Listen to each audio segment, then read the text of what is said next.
Межнациональную рознь выпустили из Москвы. Ущемленными себя почувствовали все нерусские нации Российской Федерации. Залетают и говорят: а почему это у вас стенд на татарском языке? А что, если это русская школа, там татарскому слову не быть, что ли, получается? Когда татары выходят на Майдан, выходят все остальные. А я вот должен быть толерантен. К моему языку мой ближайший сосед, скажем так, не должен быть толерантен, он не хочет его изучать. Ну, ребята, извините, я тут обиделся уже. И все татары обидели. Есть, в конце концов, у республики руководство или нет? Президент, почему ты молчишь? 7-8 тысяч человек выйдут. Но в таком случае уже требования будут выставляться не такие. Защитите наш язык. Тут уже начнутся другие требования. Добрый день, у нас сегодня в гостях журналист, издатель, писатель Искандер Сираджи. Искандер, добрый день. Добрый день. Давайте начнем с актуального. В четверг, 26 октября, около Госсовета Татарстана утром перед сессией прошла акция в поддержку татарского языка. Около 70 представителей подходили, собственно, к депутатам и раздавали им азбуку, и вслух пели песню, напомните, как она называется? Тугантель. Тугантель. Для начала у меня будет первый вопрос. Во-первых, довольны ли вы этой акцией? И не считаете ли вы, что для такой проблемы, которая сейчас в республике есть в плане изучения татарского языка, это слишком мало? Во-первых, насчет довольства, да.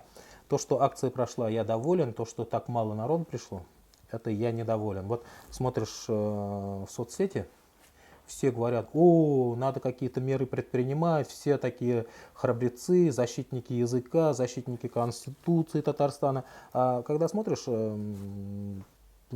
приходят единицы. Вот это человек 70, это в основном интеллигенция, это студенты и интеллигенция.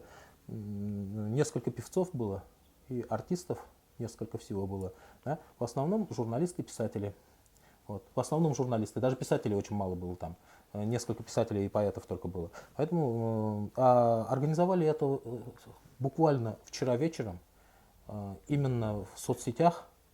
И об этом даже не успели узнать, как говорится, не то что люди, даже спецслужбы не успели узнать, насколько я понимаю. Ну, даже и журналисты практически мало кто знал. Да, журналисты не знали, потому что никого не оповещали. Вот, кто может, пожалуйста, давайте приходите с 8 до 8:30, будем петь просто тугантель, родной язык, песню, и будем дарить вот эти азбуки, алифба, депутатам будем давать наказы. Вот это только было. И вот пришли, посмотрел. Я еще все-таки ждал, что больше народ будет. Но тем не менее, то, что акция прошла, это было хорошо.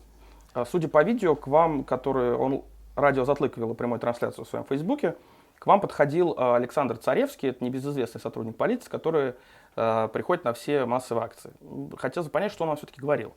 В принципе, он говорил, он вопросы только задавал, что вы хотите и что это за акция. То есть мы объяснили, что это не политическая акция, а акция является именно просто наказ депутатам, так как мы избиратели. Мы пришли дать наказ своим депутатам, чтобы они защитили сегодня татарский язык, так как государственный язык, а не просто язык татарский, не как национальный язык, а как государственный, один из государственных языков Татарстана, который является равным. А государственные языки Татарстана, государственные языки на добровольной основе никогда не изучаются. Это нет ни в требовании Конституции Российской Федерации, ни в законодательстве. То есть такого не может быть, этого требования даже. Поэтому мы просили, просто вот именно из-за этого только приехали. Это была не политическая акция. Тот вопрос, который сейчас обсуждается в отношении преподавания татарского языка, это большой скандал, который длится уже с конца июля. В интернете появляются обращения и так далее, и так далее. Мы к этому обращению еще вернемся, к одному из них. Мне бы хотелось узнать, вот ругаются все, требуют вернуть, оставить обязательное преподавание татарского языка. Ну где эти люди все? Где эти массовые акции протеста? Законные, незаконные, согласованные, несогласованные. Вы представляете, что если бы сегодня, 26 октября, пришло 700 человек или 7 тысяч человек в Госсовет? Нет, есть такая вещь, да. Вот, да, это возможно, это было бы намного, конечно, интереснее, но если в таком случае, если, в таком случае все-таки надо использовать даже государственные средства массовой информации, надо побольше времени дать. То есть собрать эту толпу можно. Но для чего? Уже видно же, недовольство людей уже изучают, это недовольство людей изучают уже и Москва изучает, и Московский Кремль изучает, по соцсетям это изучается, по тем акциям, которые проводятся, флешмобы, пикеты, одиночные пикеты. Вот все, что там проходит, все, что делается, на сегодняшний день это изучается. То есть это же тем более перед выборами президента Российской Федерации, да, и любой шум, он не выгоден сегодня именно Московскому Кремлю. Но Джина выпустил опять-таки Московский Кремль, когда Путин сказал, что преподавание не родного языка обязательно, это не есть хорошо, когда он сказал. И вот в этот момент, когда он выпустил Джина из бутылки, а все-таки в России более 20% это не русские, скажем так, и так чувствующие себя определенную ущемленность, например, да, у нас когда вот лет 10 назад убрали из в России раньше образование было трехкомпонентным. Да? Это был федеральный компонент, это был региональный компонент и школьный компонент. Когда мы даже забыли уже о том, что региональный компонент убрали. Вот сейчас мы, когда начали смотреть, поняли, оказывается, когда убирали региональный компонент, мы уже начали вот этот процесс запрета татарского языка. Уже тогда начался. Мы тогда не особо сильно воевали. Ладно, все остальное же есть. А потом, в один прекрасный, в законах же это прописано, все. А потом раз, начали вот сейчас убирать. Потом начали убирать этот у нас договор с Москвой. Начали убирать. Сказали, ладно, что уж там это. Сейчас же все равно законами все отрегулировано. Все нормально, никаких проблем у нас с Москвой в отношениях проблем никаких нет. Все, сегодня начали убирать, у нас уже язык, родной язык начали отнимать. То есть это, если это мы преподаем, то есть меня официально признают третьесортным человеком. То есть мой язык никто не должен изучать. На моей земле, на земле Татарстана живущий человек не должен. А я вот должен быть толерантен. К моему языку мой ближайший сосед, скажем так, не должен быть толерантен, он не хочет его изучать. Ну, ребята, извините, я тут обиделся уже. И все татары обиделись. Вот здесь джины из бутылки выпустили, да? Вот здесь как раз межнациональную рознь выпустили из Москвы. Не татарские националисты это выпускали, ни кто-то либо другой, даже не русские шовинисты, которые здесь присутствуют, да? А именно из Москвы выпустили. И ущемленным себя почувствовали все нерусские нации Российской Федерации. Вот мы, когда вот сегодня вышли и пели, 9 раз, кстати, мы посчитали, 9 раз, оказывается, вот спели Тугантель. Вот за эти 9 раз мы спели за всех, и за башкир, и за чуваш, и за марийцев, получается, да. Это мы воспели, и их родной язык. И не услышать это просто было невозможно. Да, нас было мало. Давайте мы как раз перейдем к обращению. В среду появилось обращение татарской интеллигенции к президенту Татарстана, к депутатам и к Фариту Хайрулловичу Мухаммедшину, председателю Госсовета Республики. И я вот хочу процитировать одно предложение. В обращении сказано, цитата, «Хотим напомнить, что мы избирали вас на ответственные посты для защиты наших интересов, для обеспечения гарантий конституционного права, для того, чтобы народ Татарстана жил в мире и в процветании как материально, так и духовно. Но эти наши интересы, похоже, вам не близки». Больше всего, я так понимаю, это обращение к Рустаму Миннихану. Ну, очень смело. Опять-таки, я задам вопрос, почему так поздно? Мы сегодня с вами уже это обсудили, и вы мне говорите, вот вышли. Ну, 3 месяца прошло с момента выступления Владимира Путина. Месяц уже прокурорские проверки. Прокуратура генеральная уже приехала. Планы меняют школьные. Мы, знаете, мы же все-таки, если в Татарстане живем, то это все равно Российская Федерация, да? Вот. И русская авось само рассосется, это нам не чуждо, скажем так, да? Вот это все ждали, авось само рассосется. В прессе это муссировалось, в прессе писалось, интеллигенция говорила, все, и все-таки ждали. У нас есть президент, на которого мы все-таки уповаем, и мы хотим от него услышать первое слово в защиту татарского языка, да? Мы все-таки говорили, ждали, когда же он все-таки выскажется. То, что вы видели вот это обращение, да, вы видели в сильно смягченном варианте. Ну, вы тогда же извинялись у за меня есть, то, что... у меня есть Не вы, а все. более жесткий вариант этого обращения. То есть, если его хорошо еще его не выдали. Поэтому, тем не менее, президент все-таки после этого обращения, или, может быть, уже сам был готов к этому, он все-таки выступил в поддержку. Мы к этому вернемся. Да, но есть момент, да, уже мы думали, все-таки, знаете, есть такая вещь, как законность, да? Вот президент сказал, но президент гарант Конституции Российской Федерации и в то же время и Татарстана заодно, потому что Татарстан это часть Российской Федерации, да? Вот, он сказал, и он является гарантом моих законных прав. Татарина, Чувашина, Марийца, там, башкиры, еще кого-то, чукчи, там, всех. Но мы-то думаем, все будет законно, проверки. А тут залетают в татарскую гимназию, вот это ухарь-проверяльщики, прокуроры, и говорят, господа, а почему вы здесь на татарском языке обучаете? Им говорят, ребят, извините, вы в татарской гимназии. Они говорят, почему на татарском языке обучаете? Это Генеральная прокуратура или республиканская? Это прокуратура, прокуратура республиканская или генеральная, это не имеет значения. Прокуратура Российской Федерации. У нас в Татарстане, у Татарстана своей прокуратуры нет. Есть прокуратура по Татарстану, МВД по Татарстану, все остальное у нас. Нет, прокуратура именно Татарстана есть. Да, Татарстан, республиканская, да, прокуратура. Здесь прокуратура залетела, все. Залетает в Варском районе. Смотрите, в школу в лесхозе Урняк. Там чисто татарская деревня, ни одного русского нет. Так вот, залетают и говорят, а почему это у вас стенд на татарском языке? Извините, а что, если это русская школа, там татарскому слову не быть, что ли, получается? Так вот, начинается вот это, вот, и когда вот это все собралось в кучу, и когда какая-то горстка русскоязычных родителей начала навязывать свои правила тут государственным учреждениям, уже, естественно, мы уже ждали от нашего правительства какого-то слова. Есть, в конце концов, у республики руководство или нет? Или Извините, я вас перебью. Меня очень удивило, что в этом обращении, которое в том числе подписали и вы, там уже, по-моему, больше 1500, да, и среди, ну, так скажем, известных людей, мы наблюдаем, так, никого не в обиду, так называемых бюджетников, условно говоря их. То есть люди, которые работают в Академии наук и так далее. То есть которые есть там что терять, грубо говоря. То есть достаточно неожиданно это было и, как я вам еще в самом начале разговора сказал, смело. То есть это уже что, край недовольства уже прошел, или люди уже в защиту языка готовы на какие-то жертвы возможные, поскольку мы знаем, как у нас могут после этого увольнять. Так.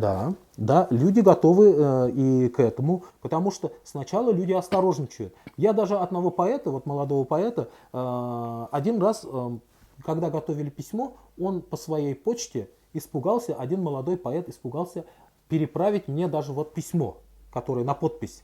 Вот именно первое наше обращение, это на имя Путина, которое, да, он испугался переправить это письмо. После этого, через месяц-полтора, этот парень уже написал стихотворение, обращающееся к президенту. Президент, почему ты молчишь? Он уже обратился к нему. Понимаете? Вот этот вот человек, вот смотрите, есть край. Вот сначала осторожничаешь, да, подожди, само рассосется, может быть, кто-то решит этот вопрос, а потом видишь, никто не решит, если не ты. И я думаю, что вот вы же говорили, толпа, не было толпы 7-8 тысяч человек. 7-8 тысяч человек выйдут. Но в таком случае уже требования будут выставляться не такие, защитите наш язык. Тут уже начнутся другие требования. И мы обратно начали бы торговаться, по-другому начали бы торговаться. Сегодня это выгодно Татарстану, но не выгодно Москве. Сегодня, если мы начнем торговаться, выйдут другие, башкиры выйдут, обязательно Башкортостан выйдет, якуты выйдут обязательно, да, они выйдут и побольше, если увидят, что они не одни. Вот смотрите, у нас все-таки в России татары второй народ по численности.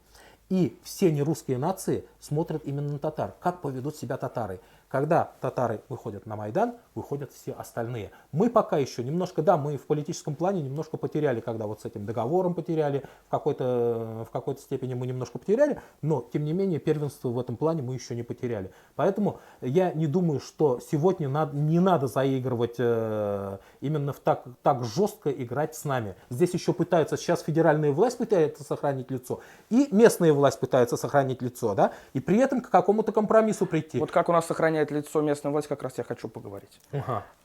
26 августа, в четверг, наконец-таки, впервые, по сути, по делу, за 3 месяца выступил президент Республики Татарстан Митимер, ошибочка по Фрейду, Рустам Минниханов. Митимер Шамиев тоже выступил.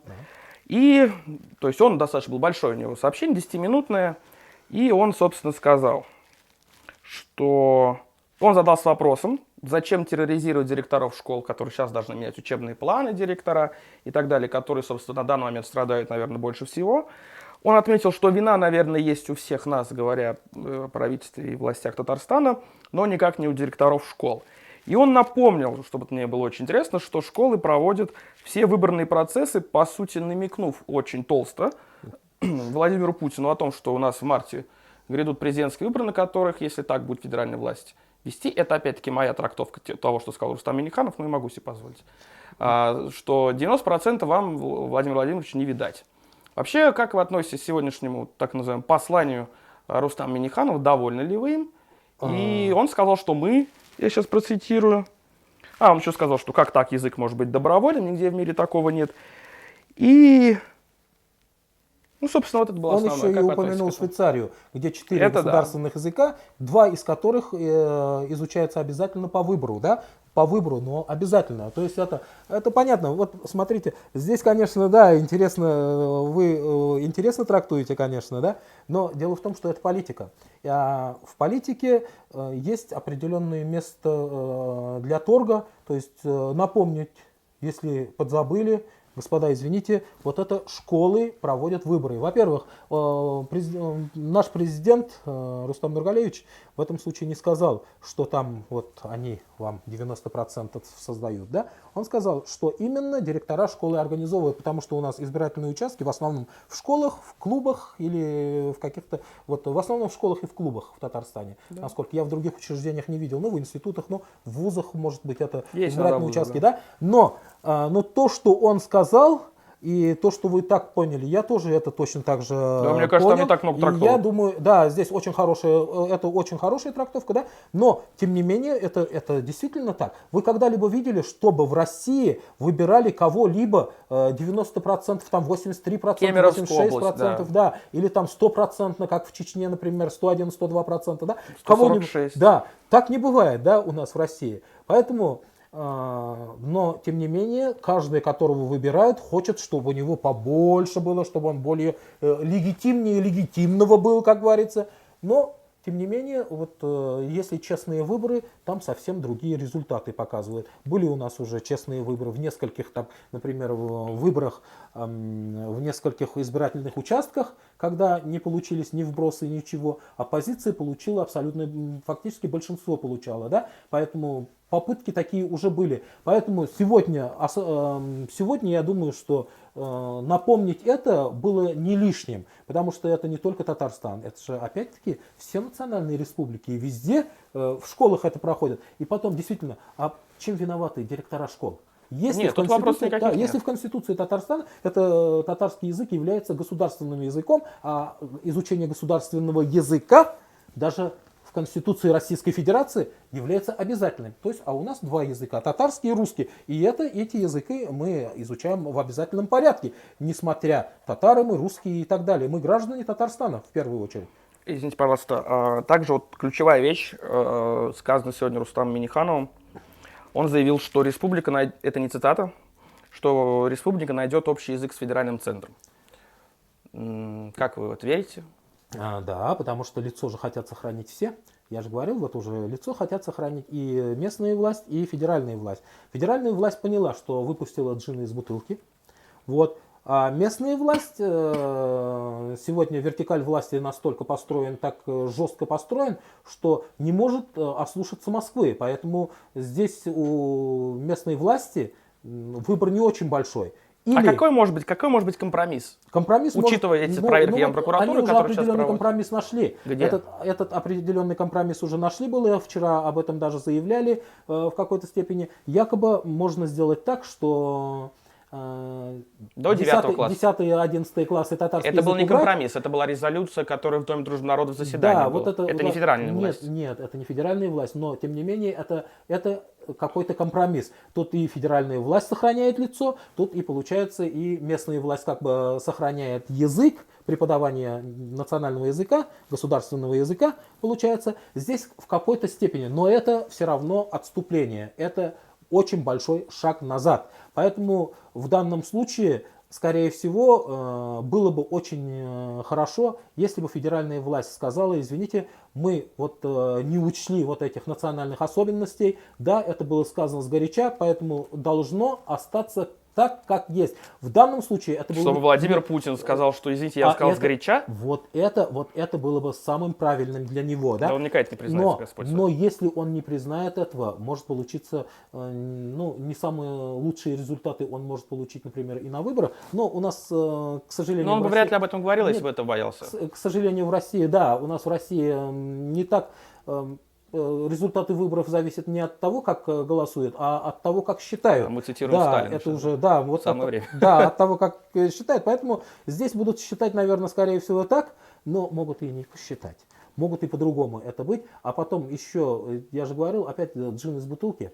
Джин из бутылки, он уже был загнан фактически, да, уже фактически таких национальных движений не оставалось. Были там вот небольшая, скажем, небольшие какие-то стычки, как говорится, перепалки словесные, не более того. А на сегодняшний день уже все настолько политизировалось, языковой вопрос настолько политизировался, потому что мы знаем точно, даже вот Максим Шевченко приехал, когда в последний раз приезжал сюда, он сказал: ребят, вы не боролись за федерализм, вы не защитили платки в Озюрке, да, в Белозере, в Удмуртии, вы... В Мордовии. В Мордовии, да, в Мордовии. Вы сейчас боритесь за язык, если не будете бороться, если отнимут язык, отнимут и нефть, и заводы, и фабрики. Вы знаете, это самое, ВСМ, вот эта высокоскоростная магистраль, уже не будет достроена до Казани, да? Мы только уже разговоры пошли. Да, уже. До Владимира. Да, до Владимира только, да? Уже. Мы только-только отказались от договора с Москвой.